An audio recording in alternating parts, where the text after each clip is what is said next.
Thank you, George. I appreciate that. So George is our moderator extraordinaire today. So I appreciate you taking the time to do this. And I just wanted to welcome everybody. I know there have been a lot of questions about the transition that's coming up at the end of the pilot program. So I just wanted to take some time today to go through some of what's coming up, some of what we see coming up. And again, just thank you all for taking the time to be here today. This is going to be recorded, and we will have it posted on the Extension Hemp portal in the next few days.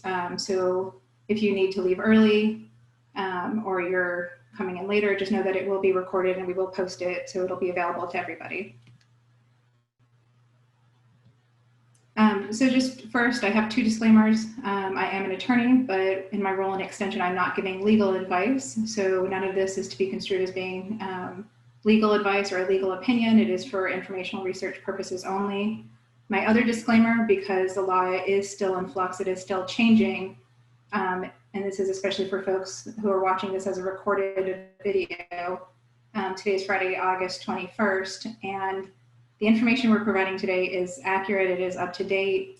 If you're watching it after this date, just be aware that things may change. So again, the best way to find those updates is going to be on the Extension Hemp portal.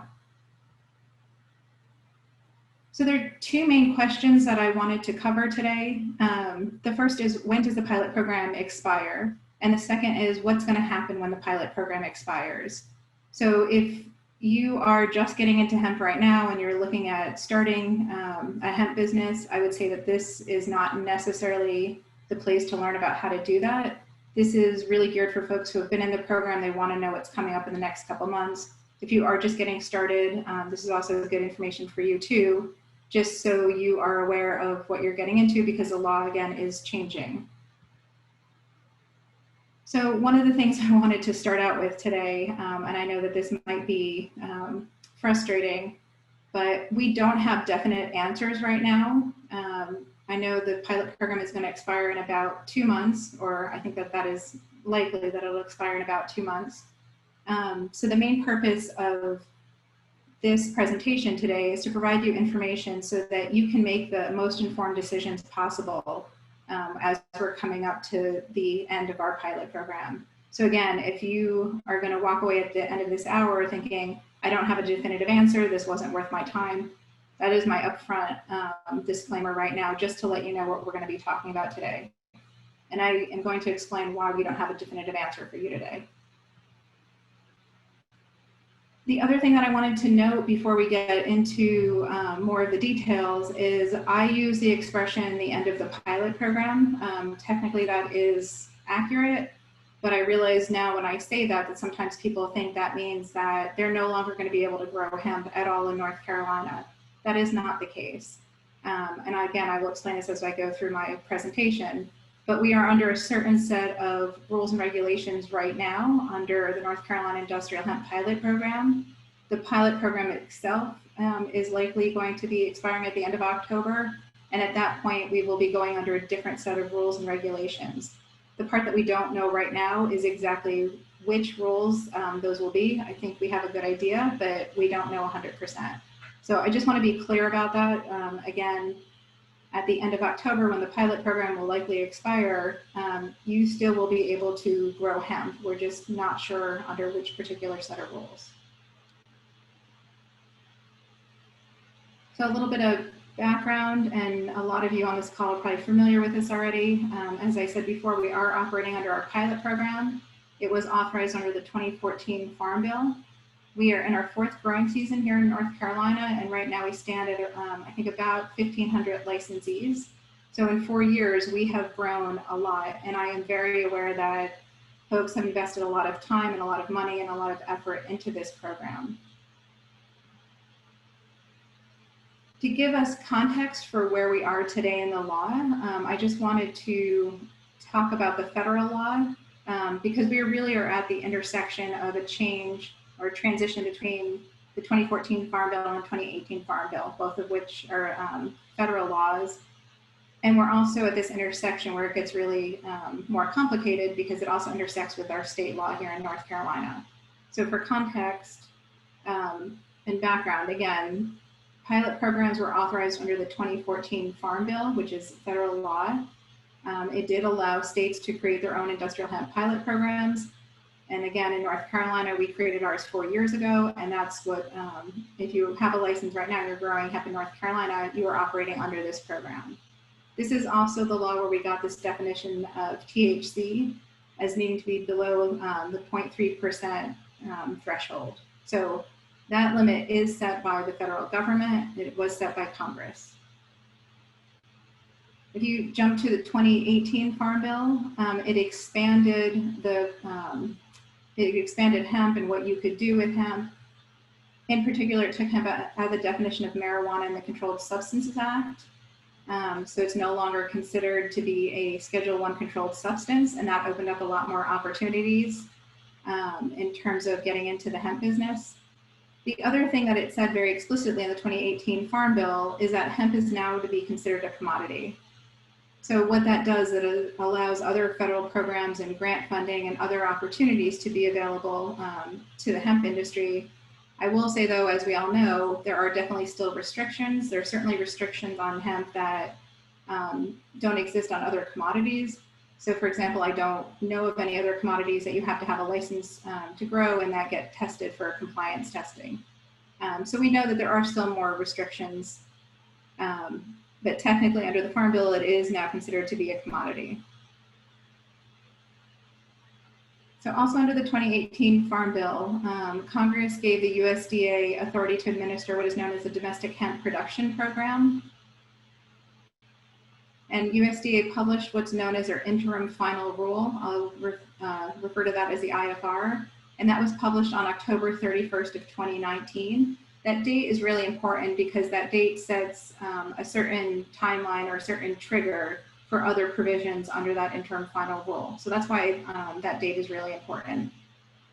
The other thing that the interim final rule said is that for the 2020 growing season, states who already had an existing pilot program were allowed to continue their pilot program through the 2020 growing season. And again, this is under the 2014 Farm Bill. So again, we have this intersection where we have some of our authority for what we're doing under the 2014 Farm Bill, but we are transitioning over still into the 2018 Farm Bill.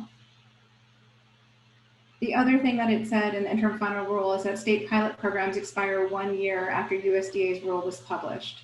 So that is why I keep saying that our pilot program is going to expire at the end of October this year. That comes explicitly out of the interim final rule. So also under the interim final rule, it gave USDA 2 years to develop a final rule. And it said that states may submit a state plan for hemp production to USDA for approval. It did not say that states have to or that they're required to. It gives states the option of doing so if they wanted to. It also provides a framework for what states have to put in their state plan if they do want to submit one. So I'm not going to spend a lot of time on this. Our second speaker, Paul Adams from NCDA Hemp Program, is going to be talking about this in more detail. But just to give you an idea, it does say that states have to have certain licensing requirements. They have to have ways to track land. They have to have a plan for testing for THC and disposal of plants that test hot. Those are all things that we also have already under our pilot program. But there will be changes to some of these things, which is why I wanted to mention them. I'm also going to let Paul cover some of the issues that we think will come up under the USDA's interim final rule. But I just wanted to flag for you, we do know that there are some issues, but again, Paul will get into more of this in detail later. So again, as I said before, USDA's interim final rule says that states may submit a state plan. If a state doesn't have an approved plan, and the other piece of this that's really important is if they don't intend to submit a state plan, then growers can apply directly to the USDA for a 3-year license. However, growers can apply for a license from USDA if state intends to submit a state plan. So right now in North Carolina, growers in our state are not allowed to apply directly to USDA for a license. So this is why the North Carolina Farm Act was so important. A lot of people know this as SB 315. So some of you have been following this for a while may remember This bill was introduced in our General Assembly here in North Carolina last spring, I believe, but in 2019. And there are a lot of different provisions in there specifically about hemp. One of the things that was in that that was in that bill was that it would have given authority to NCDA to submit our state plan to USDA. However, for folks who have been following this, the General Assembly did pass our Farm Act in June of this year. However, before they passed it, they stripped all the hemp provisions out of it. So that authority that NCDA needed, the legal authority they needed in order to submit our state plan to USDA was not given to them in that Farm Act. So again, it's August 21st of 2020, and right now NCDA doesn't have legal authority to submit a state plan. And I'm having trouble keeping up with everything in the chat. I will look at those questions later, but I saw somebody had asked, why don't we submit a state plan? That is a reason, because legally that's where we are right now. And yes, one of the other things that was in that bill was a potential ban on smokable hemp. So I also want to mention that, because again, all of the hemp provisions were stripped out of the 2019 Farm Act, or SB 315. So there was never a ban on smokable hemp in North Carolina. There is not currently a ban on smokable hemp in North Carolina. So I want to be really clear about that also, because I know there's been some confusion about that. The other piece about the timing and the legal issue that we're running into is that USDA has said state plans need to be submitted by mid-August in order for them to be reviewed and in place by the end of October. Once a state submits a state plan to USDA, USDA reviews it, and then they will either approve it or send it back to the state for revisions. And they have said fairly clearly that they would like state plans to be submitted by mid-August in order to have them placed before the end of October when the pilot program expires. So just as a result of everything I've talked about, the North Carolina pilot program, again, as far as I am aware today, with the best information that I have available today, it looks like our pilot program will expire at the end of October this year.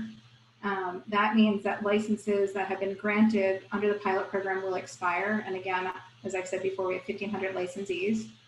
At that point, growers would need to apply to the USDA for a license. We don't have details right now on what that transition is going to look like. So for example, if your license is going to expire at the end of October, if you apply to the USDA right now, again, because we have a valid pilot program in place and they don't allow dual licensure, you wouldn't necessarily get one from USDA today. So I know NCDA has been working hard to come up with the details. I know they are aware that this is an issue. We're all aware that this is an issue. Everybody is working hard to make sure that we don't end up with a gap in licensure. And I realize how important that is for our growers and everybody in the industry to be able to stay in compliance. And Paul will probably talk about this a little bit in his presentation as well.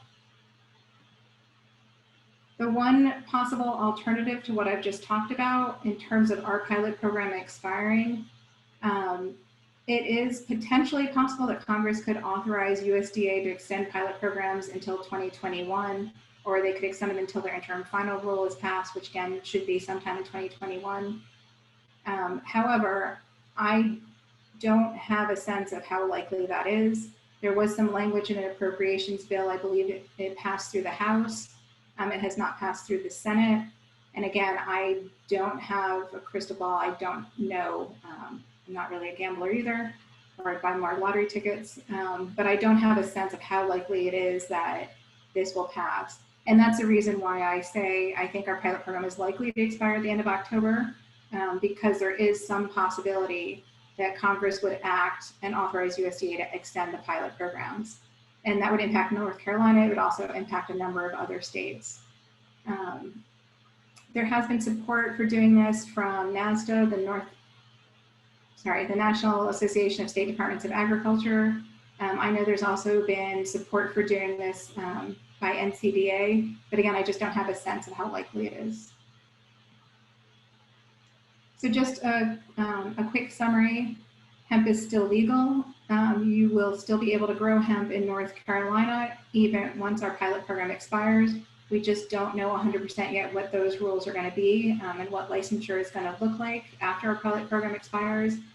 Again, a lot of the confusion in terms of what's happening right now is because we are in this transition between federal law, between the 2014 Farm Bill and the provisions of the 2018 Farm Bill. And then we have this added complication of our state law. So it is fairly complicated, but I will say if you are growing in North Carolina, right now, today, you still have to follow the laws of our state. You still have to follow the rules of our pilot program in order to be in compliance. Technically, you're still growing for research purposes, and you still have to have a license to grow hemp. The one thing I will add is proceed with caution. So again, whether you are growing hemp right now, or this is something you're looking to get into, just please be aware that things are changing. They're changing pretty quickly. The changes that we are looking at under the USDA's rule will be, I will say, fairly significant from what we're operating under right now. And that's why I wanted to have this webinar today and why I invited Paul Adams to come speak. So again, he will be talking more about what those changes will potentially look like. And proceed with caution. Know that there are risks. Again, when the law is so much in flux, there are certainly risks. And I will repeat something that I've said at almost every North Carolina Industrial Hemp Commission meeting: don't invest more than you can afford to lose. We do have some resources available. Our Extension Hemp portal, the website is up here, industrialhemp.ces.ncsu.edu. Again, it's industrialhemp, one word, .ces.ncsu.edu. I am trying to post legal updates as soon as I get them. If you don't see anything, it's because I haven't heard of an update to the program yet. You can also subscribe to our hemp portal. So if you go to that website and scroll down, there is a button on the right-hand side that says subscribe. You will get updates. So every time there is a new posting, you will get an email the next day.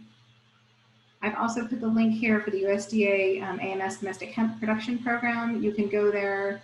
They have a resource available for all the states that have already submitted state plans. They have those listed. If states have said that they're operating under their pilot program for this year, you'll see those listed as well. And USDA does seem to be updating those on a regular basis. So you can also look at the interim final rule. There's a link there for the IFR as well. And then if you want to contact me, you can do so at my email. It's macoit@ncsu.edu. You can call me at 919-515-4523. David Sukoff is our production extension specialist. His information is here as well. And we have a group email for a number of folks who share hemp responsibilities on campus. If you want to email us, I also have that link available. So thank you very much. I am going to turn it over to Mr. Paul Adams. Hey, Marnie, before you go, Yep. do you want to look at some of these chat questions? It seems that there's a lot around this this gap period between our pilot program expiring and then what happens when it does. So I think Paul is going to touch on that. Okay.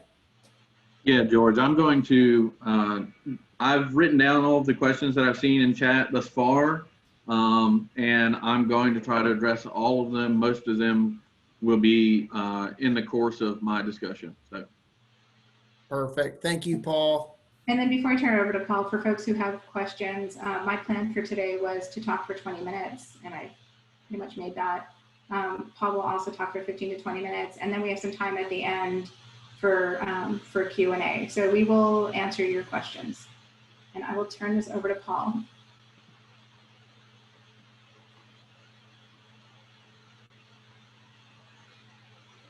Good afternoon, everybody. Just bear with me while I get everything underway here. I do have a presentation for you guys to look at, so you don't have to stare at me, although I will keep my video chat up so you know you're getting it straight from the horse's mouth, so to speak. George, can you see my screen appropriately? Looks great, Paul. Wonderful. Okay, everyone. I'm hopefully going to give you a little bit more information than you had yesterday. But again, as Marnie said, I will just give you the disclaimer that there are a lot of things that are in flux right now. And unfortunately, that means that the ability for me to give you a concrete answer is not necessarily, it's not necessarily possible right now. So my goal is to tell you about, where we've been and the possibilities for where we're going, and to try to explain how that might happen. Anybody in this chat that's been a grower, you know all of this information. You know what hemp is and how we define it as cannabis, sativa, et cetera. By now, you should know that the NCDA is responsible for applications, amendments, trainings, and outreach, just like what we're having right now, and most importantly, compliance testing. The authority for this program, as Marnie said, comes not only from the 2014 Farm Bill, but soon to be the 2018 Farm Bill, although we do still operate under the former. There are general statutes and rules approved and passed by our Industrial Hemp Commission that govern this program. And while they're not perfect, I would prefer if we could stay under those as opposed to the interim final rule as published by USDA. And without a doubt, the single most important interaction that we have with growers is by far compliance testing. And I'm going to spend most of my time talking about how our program and their program differ, which is certainly some of the reason why North Carolina doesn't have a plan at this moment. Well, we have a plan, but we have not formally submitted one to USDA. This is our license. You all know what that looks like. And I'm not going to belabor this because Marnie did a wonderful job going over it. But the 2014 and 2018 Farm Bills is really where all of our authority for industrial hemp come from, save for what has been given to us or not given to us by the General Assembly. And so we don't currently have the authority to submit a state plan. So that's absolutely the major reason for why we haven't. But in general, there are some points of conflict that we, the NCDA, have with the plan as given by USDA. And even if we submitted a plan to USDA, their interim final rule specifies very clearly that we can only be more restrictive than the rules that they've given us and not less. And again, we have some major conflicts between our current procedures and what the USDA would have us do, and most of that revolves around testing. So for my existing growers, you know that it's your legal obligation to alert us at the NCDA when your material goes into flower for compliance testing to occur. Now, the NCDA can currently opt not to test, which we have. Some people received compliance testing waivers last year because of our, because of how busy that we were and our general inability to get to everyone, as many as there were. We took nearly 2,500 tests last year with about 7 people. So we were extremely busy, and that caused us to experience some delays, and we ended up issuing waivers. So, but we can opt not to test, and that's very important. We do not currently have a requirement to test every grow for every grower. So that's also very important when it comes to labor and the ability of us to service the hemp growers in North Carolina. Currently, we sample at approximately mid-flowering. So that's 21 to 35 days roughly before harvest. And we sample flower from the top 1/3 of the plant. It's not everybody agrees with, but as regulators, our goal is compliance. And while THC may be higher in those cola buds, that's what we're here to do, is to ensure that you're not growing marijuana in any way. We take numerous cuttings from fields and greenhouses to make a composite sample that's at any scale. And we are looking specifically at Delta-9 THC after decarboxylation has occurred. So while I did see in the chat that it is Delta-9 in the statute, North Carolina's interpretation is that would include any THCA that would contribute to that overall Delta-9 value for that material. And we have always tested that way since day one. So I hope that answers that question. When your material is tested, those samples are heated, and it is a total value that we get at the end. It's always been that way, and considering that USDA is going to mandate that is the way testing will occur if the pilot program ends, that is exactly what you will have to deal with then as well. based on our testing data, some of you may or may not know this, we round anything above 0.300%, but less than 0.4% down. So by our current standards, 0.39% would pass. And the reason we do that is because if you were to take one sample and distribute that across several labs, you would get variations in test results. And so that's why we give you that bit of leeway there. Currently, there are 3 tests available for our growers. The initial test that you request, a confirmatory test, which is free, that we carry out should your first test not pass. And then finally, a requested retest, which you do have to pay for. But at any point, if any of those are compliant, then you and your material would be compliant, which is something that you will see varies between our plan or our existing rules and the interim final rule that USDA is publishing. And finally, we do not have a negligence policy or penalty if a grower tests above the limit, as long as they comply with the destruction, which we don't like doing, but that is what the law requires. And there's no policy that says that if you do that X amount of times in a given period, that your license is revoked. And that is also going to be very important as we continue this discussion. So I think this is really important, and I think it's going to give you some context, but this is our sampling data for the last 4 years, or 3 years in this year in partial. We only took 135 tests, of which 14 failed. This is about 10.5% fail rate, and that was in year 1. We only had about 100 growers at that point in time. In 2018, we took 437 tests, which 47 failed, which again is about 10.5%. And at the end of 2018, we had somewhere between 350, 450 growers. So the program nearly tripled in size. And then in 2019, we took over 2,247 tests, as well as a good number of waivers, hundreds in fact. 250 failed, which is again about a 10% fail rate. So we've been really consistent over these past 3 years. And this year so far, we've although this number is significantly out of date when I put this together, about 240 tests, of which 12 had failed, which is about 5%. I suspect by the end of the season we'll be much closer to 10%. A lot of people ask me why do people fail? Well, poor genetics is likely the main cause. We're chasing CBD or CBG, which at least in the case of CBD is very closely tied to THC content. And quite frankly, to get really high CBD, the genetics that will do that are probably not capable of passing compliance at the end of the season after it's been harvested and cured. And I think anybody who's been working in the CBD industry has realized that 0.3% is a very, very tight margin, even for our current testing standards.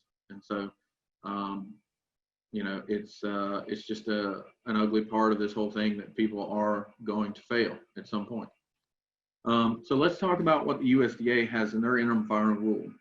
So they have a legal requirement for growers to report harvest date so that you can be tested. And what I mean by that is they have mandated that you will have to be tested within 15 days of harvest. So you'll have to say, I'm going to harvest on, let's just say today, 8/21, and within 2 weeks of that, so going back basically to the 7th, sometime between the 7th and the 21st, you'd have to be tested, and if not, then you'd have to be tested again. And as we know, THC content increases throughout the flowering period, and is known to increase more significantly at the end. So they're basically mandating that when times are basically the most difficult, I would say, in my experience, and THC content is most likely to be high, they're mandating testing occurs at that time. They're also mandating that every grower and all of their lots be tested. As I told you last year, we ended with about 1,300 growers per se, took over 2,000 tests with about 7 staff.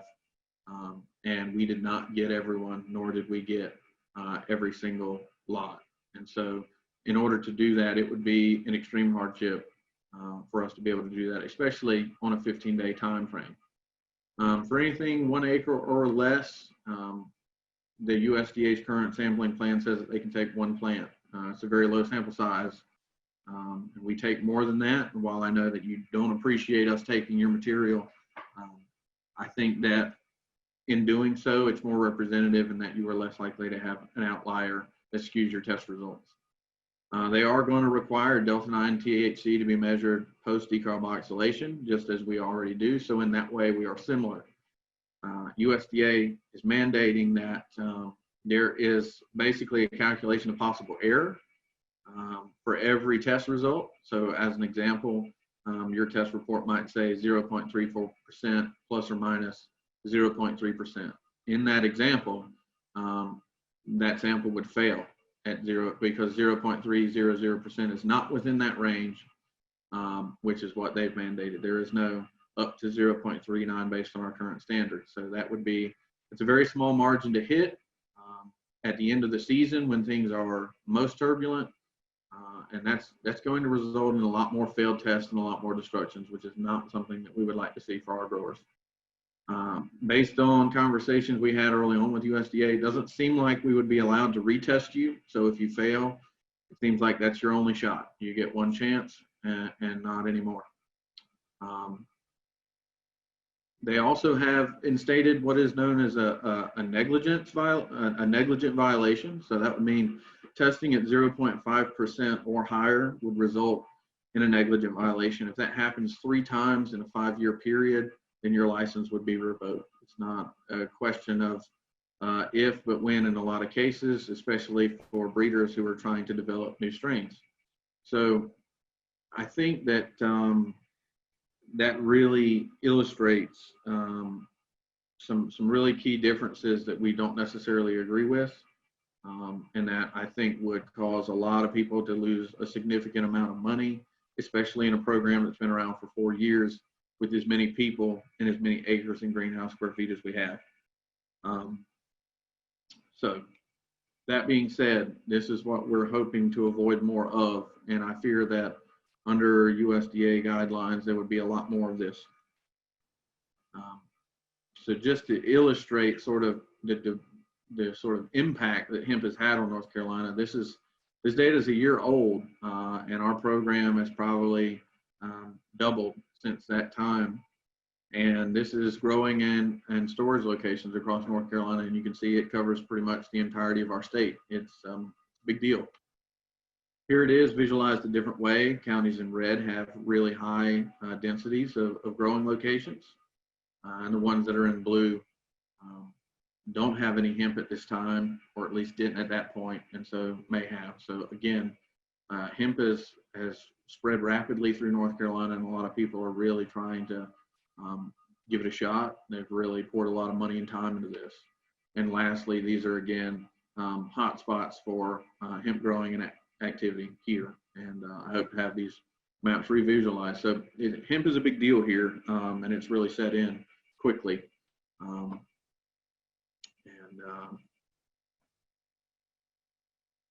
I will hopefully momentarily get to more of these questions, but moving forward, again, as things stand today, which is the 21st, not the 19th when I originally wrote this, it appears we will be under the federal guidelines come November 1st, unless Congress acts and extends the pilot program.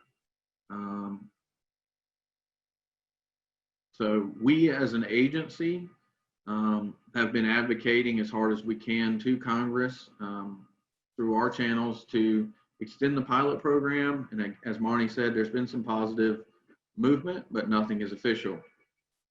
Lastly, as it stands, North Carolina growers are not yet able to apply to the federal program, and it seems that grandfathering in will not be an option. We are working to figure out exactly how that transition will occur, if it must, and what will be the protocols for our existing growers. So while I leave this slide up, I don't really have a lot else for you today other than to answer your questions. I'm going to scroll through the chat and see what these questions are and try to answer some that I've already seen. But Phil Wilson is the director of Plant Industries. He's my direct supervisor. That's all of his contact information as well as our hemp website. You should already have NC State's hemp portal. There's an email that you can reach them at. And then lastly, that's my information and how that you can get more information should you need it, or if you need to reach out to me. So if you'll hold tight, I am going to try to answer some of these questions. So one of the questions that I saw early on is somebody asked whether the growing season is considered the end of the calendar year or perhaps the October 31st deadline. So under our pilot program, which will last until October 31st unless something changes, you are subject to our rules, the NCDA rules that I have shared with you today, at least in terms of testing. If you were to apply to the USDA right now and were you to be approved, which we've discussed, that's currently not possible, but were you, as soon as you are approved, you would be subject to their rules, not ours.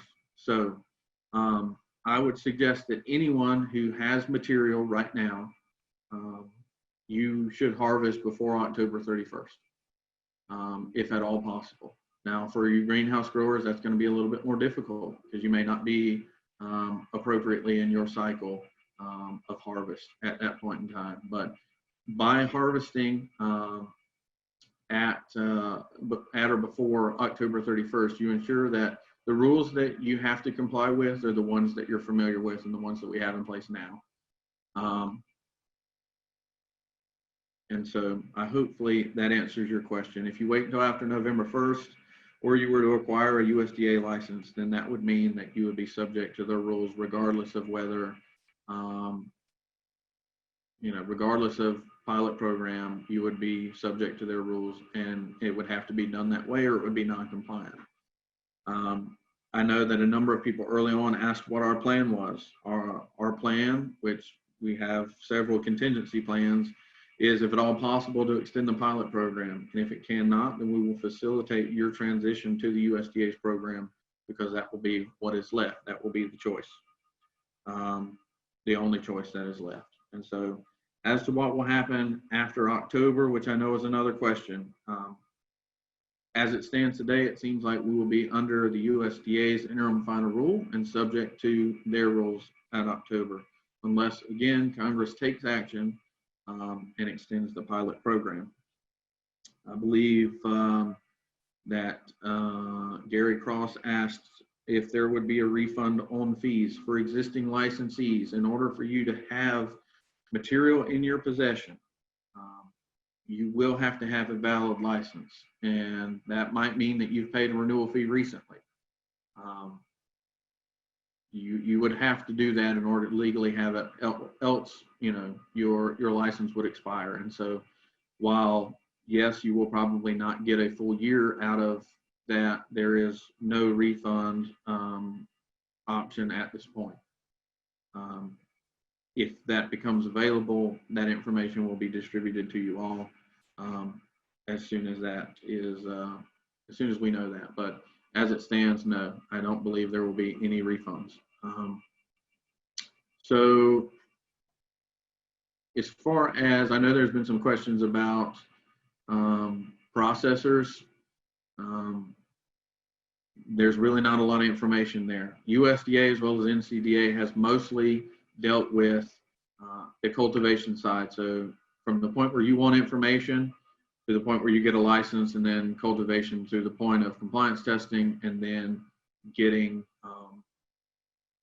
your compliance test and then marketing it. And as soon as you market it, that becomes that becomes basically what would effectively be food and drug under their purview at that point in time. If you recall, Marne had mentioned that the hemp provisions were stripped out of SB 315. Some of the provisions included in that were provisions that would have allowed our own Food and Drug Protection Division here in North Carolina to actually provide governance over the sale and potentially offer protections to processors. And so that is not available again because it was stripped out of the vote and has not been taken back up again. So I'm just taking some time. I don't know Marne, if you've seen any questions or if there's anything that I haven't. I've been trying to answer some of them in chat. I know you answered that question about refunds. If folks have additional questions, because the chat is fairly long right now, and again, I have been trying to go through it, but if you have questions and we haven't addressed them yet, please put them in chat again. So I see a question here from a gentleman that has asked, effectively, due to stricter regulations proposed by USDA, state is elected to not submit a plan. So unfortunately, it's not that simple. One, we don't have the regulatory authority or the statutory authority, more importantly, to actually submit a plan.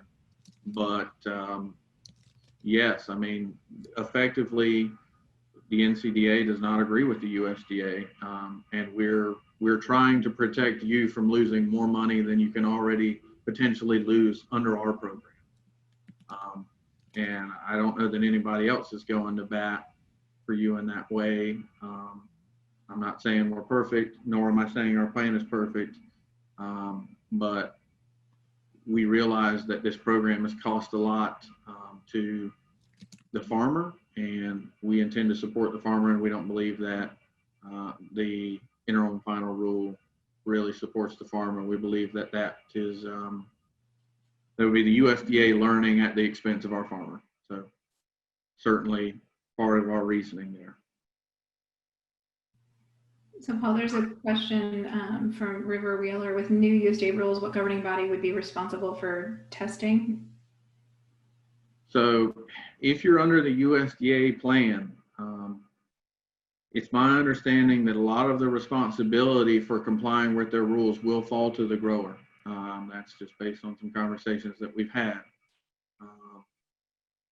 And so in terms of seeking compliance testing, destruction, and pretty much any other reporting requirement or requirement in that interim final rule, it would fall to the grower to do that.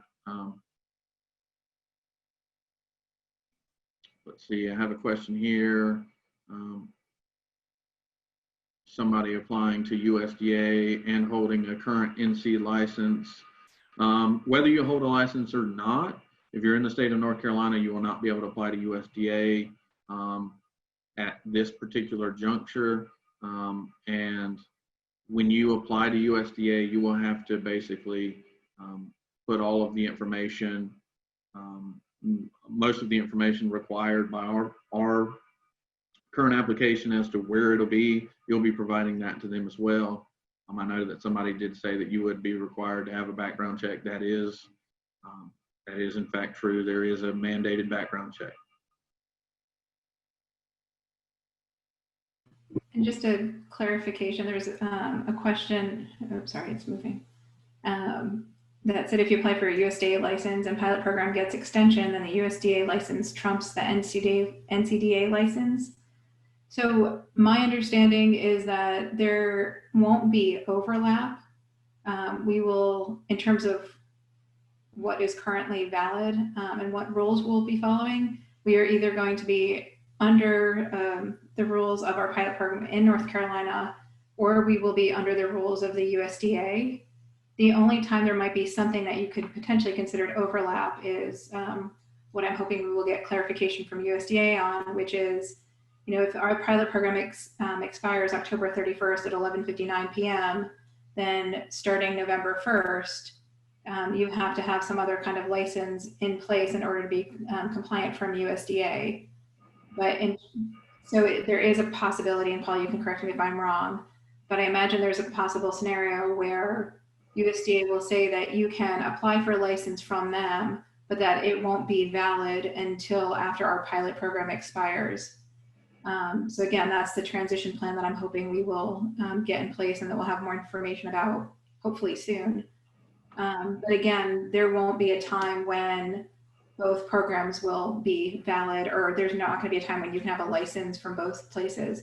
So the example that I use is, for example, when I moved to North Carolina, I went to the DMV. I handed them my license from the state I moved from. They took my picture, they took my money, they asked me some questions. And then they handed me a new license, right? There was no time in between.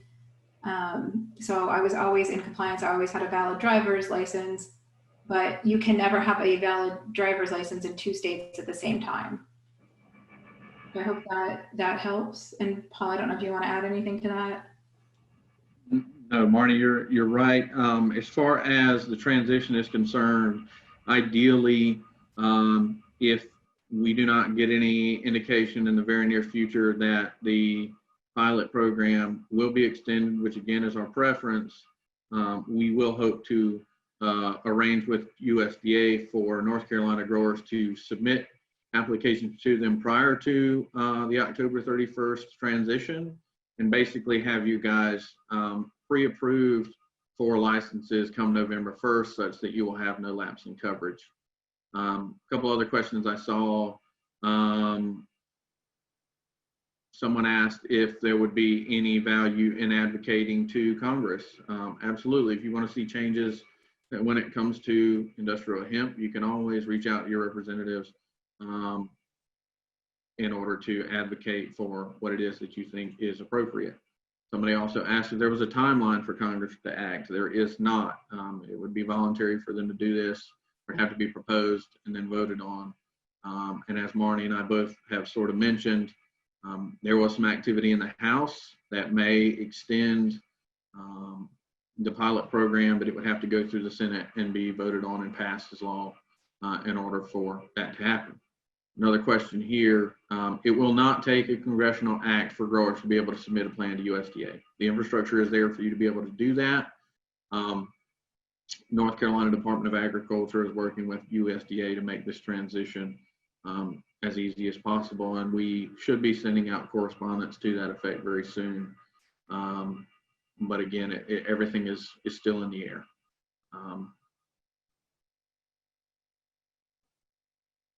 So I think we have a couple more clarifications.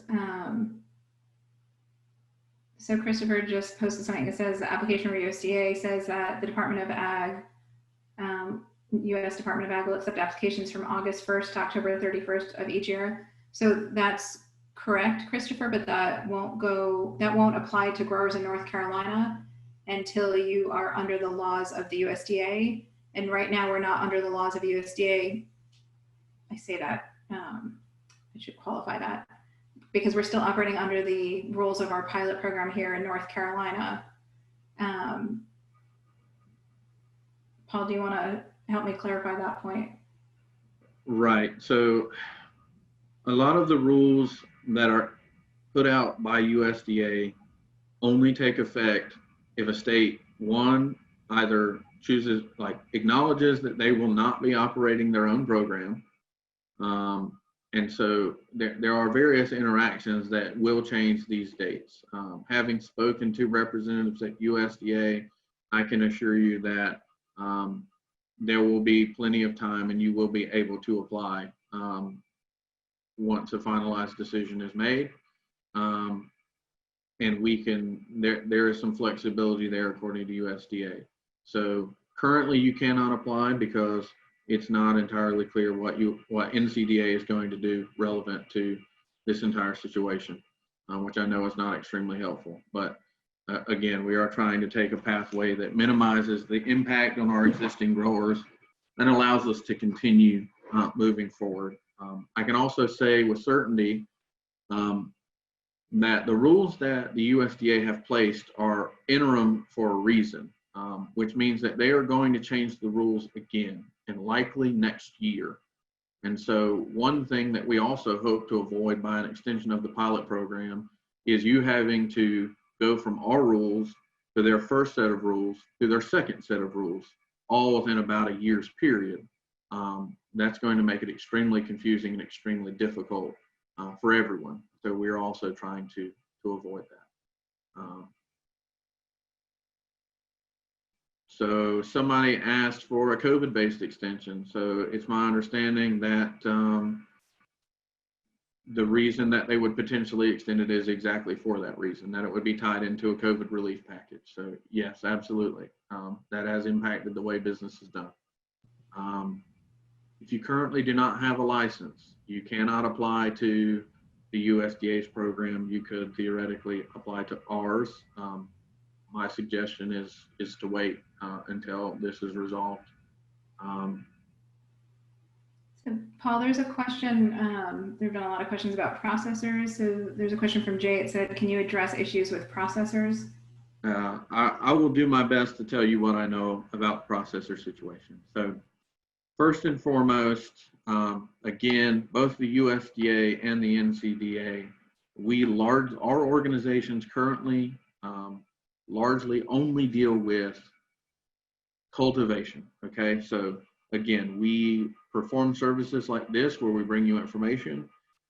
We help get people licensed. Once you're licensed, we help you keep your information up to date. We carry out your compliance testing, and we give you the green light to harvest so that you can conduct business. After you make that first sale to a processor, it is no longer under my jurisdiction here at NCDA.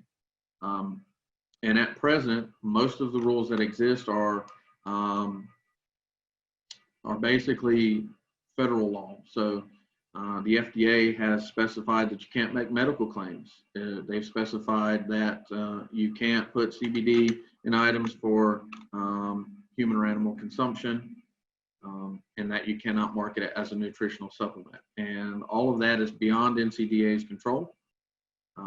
The only piece of legislation that would have allowed NCDA and its divisions to interact with processors in the retail market was removed from the North Carolina Farm Act before it was passed. And so without another piece of legislation that proposes to give some form of the NCDA, excuse me, specifically Food and Drug Protection Division, without that authority, there's no regulation there. And so while we register processors, any of you who are registered as processors know that basically that just adds you to a list and it gives you a letter that states that you're registered per those requirements, and that allows you to, to operate. It doesn't do much else than that. And so there's a lot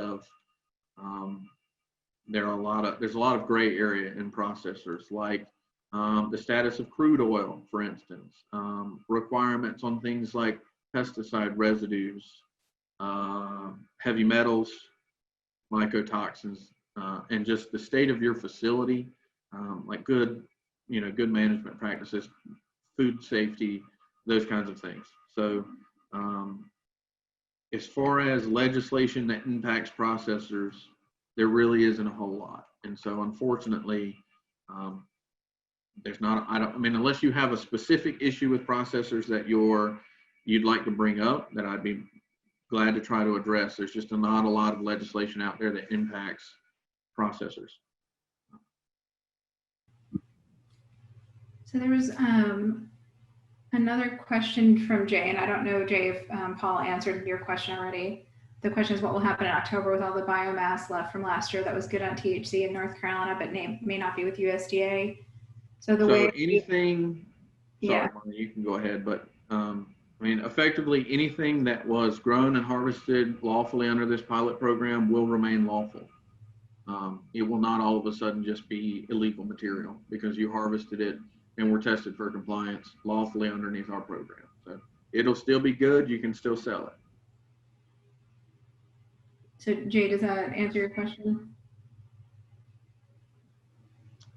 So I know there were there's a lot of questions about, like, what about what I have on hand come November 1st? Because I see we have another question here from Grayson about material on hand. So if the material that you have is harvested and was tested and lawfully harvested underneath the pilot program before October 31st and not under a USDA license, then it's legal material. You can have it. It was harvested legally under federal law underneath the 2014 Farm Bill, okay? The complicated portion of this is with greenhouse growers. So if you have, and most of you probably will, and those who produce clones, you're probably going to have material. You're going to have mothers. You may have leftover clones. You may just be in the middle of a growing cycle. But that material, again, if it's not harvested and it's in production, if we transition to the federal program and the pilot program is not extended, that material will be subject to those rules, and you'll need a valid license in order to continue having that material. And so that would come into us helping facilitate all of the growers transitioning to the federal program if that's what needs to happen. So that way there is no lapse in coverage. But mind you, once you get that license, once November 1st gets here, that material will be subject to the interim final rule and not to pilot program rules. So that's about as clear as I can make it in terms of material. And it's all going to depend on whether it's living and viable and still growing, or whether it's harvested and was harvested prior to November 1st.